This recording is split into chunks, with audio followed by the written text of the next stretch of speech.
As events unfold during the Great Tribulation, Christians will need to heed instructions from God's Word and organization. For example, Jesus' command to begin fleeing to the mountains has a modern-day application. Just what form our flight will take remains to be seen. However, we can be sure that Jehovah will make clear the meaning of those instructions when the time comes for us to follow them. Since our deliverance will depend on obedience, we do well to ask ourselves, how do I respond to instructions that Jehovah provides for His people now? Am I quick to respond, or do I hesitate to obey?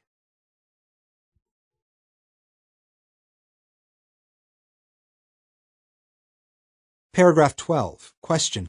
How can we allow Jehovah to guide our steps? One way we can benefit from Jehovah's loving direction is through personal study.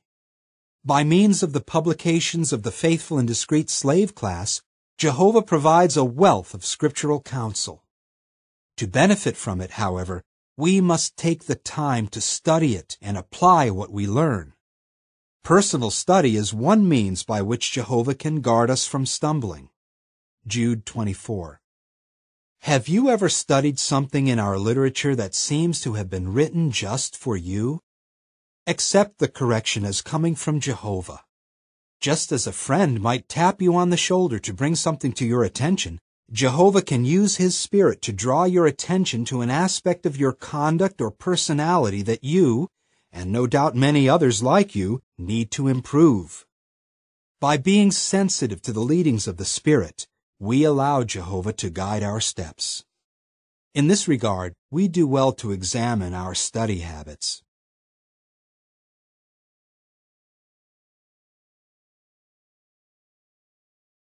Consider just one example of the good that can come when a family loyally upholds Jehovah's decree not to associate with disfellowshipped relatives. A young man had been disfellowshipped for over 10 years, during which time his father, mother, and 4 brothers quit mixing in company with him. At times he tried to involve himself in their activities, but to their credit, each member of the family was steadfast in not having any contact with him. After he was reinstated, he said that he always missed the association with his family, especially at night when he was alone. But he admitted, had the family associated with him even a little, that small dose would have satisfied him.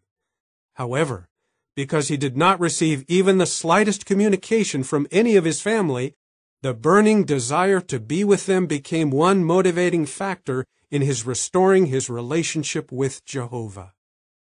Think of that if you were ever tempted to violate God's command not to associate with your disfellowshipped relatives.